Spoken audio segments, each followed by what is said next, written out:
buddy. Nice How you to see you. doing, How you buddy? doing? You too, mate. That's funny. I almost wore that T-shirt today. What's that? I almost wore that T-shirt today. That would have been awkward, mate. How are you, brother? Hello, mate. Good to see you, buddy. Good to meet you again. Take some seats.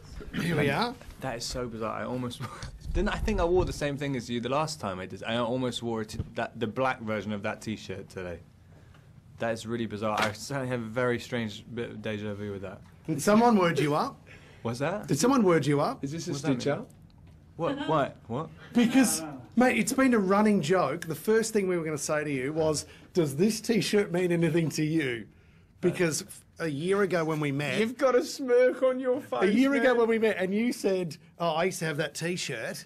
No, No, you said I was going to wear that T-shirt, and I said, it's a joke, Fitzy. Rob's having a laugh. He doesn't own that T-shirt. That's really bizarre. And now it's the first thing you've come out with. I have it with me in my suitcase.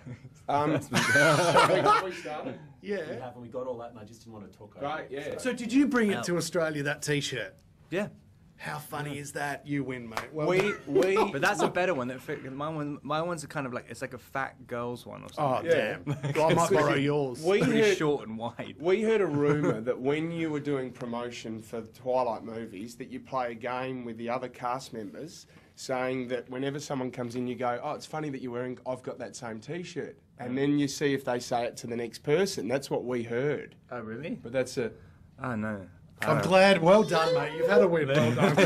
I have no plans. I just talk loads of it. That's amazing. I'm glad you said it, mate. That's blown me away. my T-shirt. Could you sign my T-shirt before we sure. go? Just to make sure that this is the real deal. He walked to work today and he said, Rob's got one, Leonardo DiCaprio's got one. This is awesome. Go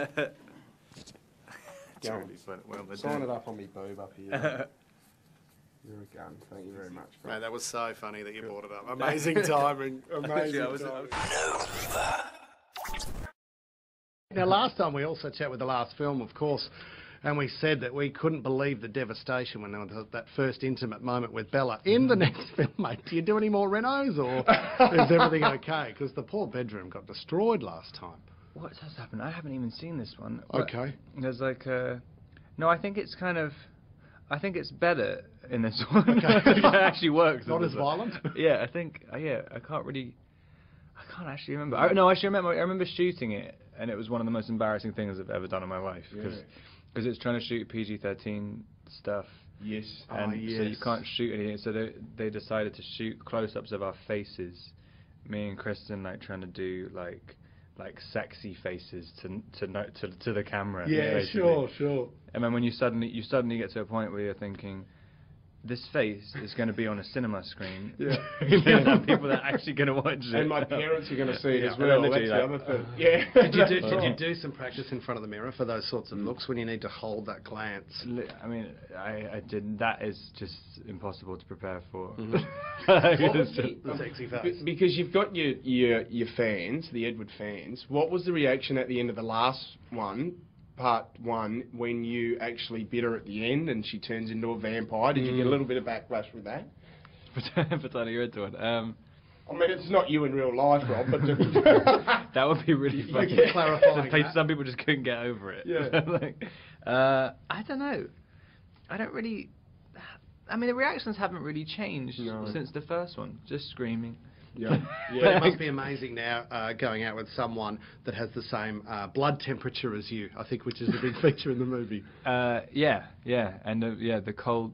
Oh, yeah, I'm not sure if they feel warm now. I guess they would feel warm to each other. Warm to you. It's hard to tell, isn't it? God, it's just too complicated for me. So for all the Aussie Twilight fans, Breaking Dawn Part 2, I mean, have we got a big ending coming up here? Robert, is it going to be mind-blowing? Is the end scene just going to blow everyone away? I mean, hopefully. Yep. It's kind of different to the book. It's completely different to the book. But I think I've pretty much... When there's about 20 people doing interviews about the supposedly secret ending, it's kind of giving it away a little bit. But anyone who's read the books could probably predict what it's going to be. But just seeing this massive finale with, I think there's about 120 people in the final scene. Wow. Which doesn't ever happen in any of the Twilight movies. So that, yeah, hopefully that's going to be exciting for people. Right. Absolutely, mate. Can't wait to see the film. Is it sad for you that it's winding up, or did you hear about the good news with Stephanie Meyer overnight? Oh, yes. She's written another 4 books, so you're off again. Well done, Yeah, literally, I can totally imagine that happening, to be honest. But yeah, I just think that, I know what would be really embarrassing if someone was telling me they're just going to reshoot the same books just with a different actor. Yeah, that's right. Remake it in 20 years' time. And then everyone was like, "Oh man, this guy's so much better doing the same stuff." Well, what do you think, mate? I mean, what are some of the different types of movies, or that next step for where you want to go? What's going through your mind?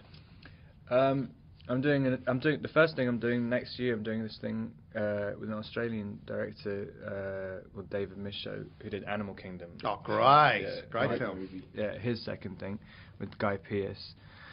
And then after that, I think I'm shooting something in Iraq, wow. which is pretty crazy. So that'll be a dark movie with David, wouldn't it? Is that sort It's of a pretty- dark? yeah, it's like Are you darker than dark. Are you a bad boy in that?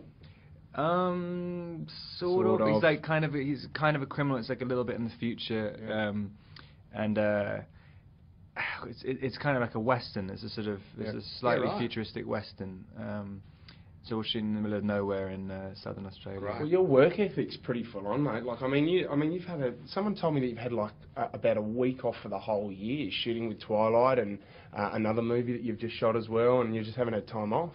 No, I haven't done anything for ages. Oh. Where did you read that, mate? Research. I've been promoting stuff all the time, but I was supposed to be shooting this movie in Iraq the end of this year, and then they pushed it back and blah blah blah. So yeah, I haven't done anything for ages. I can't remember how to act anymore. Yeah. Robert Pattinson admits to being lazy. That's a first. And you're not looking after yourself while you're here in Australia. You're drinking a glass of Coke and a packet of Tim Tams chewy caramel next to you there, mate. That's what I look forward to the most coming to Australia. Tim Tams. I've gone through a whole pack of them already. Have you? Because when you were here last night, Water for Elephants, Uh-huh. they had you next to an elephant by the harbour bridge. Were you snacking on the Tim Tams then as well, mate? Absolutely, yeah. You can't get them anywhere else. You can't get them outside of Australia. Can you? So, I don't think so.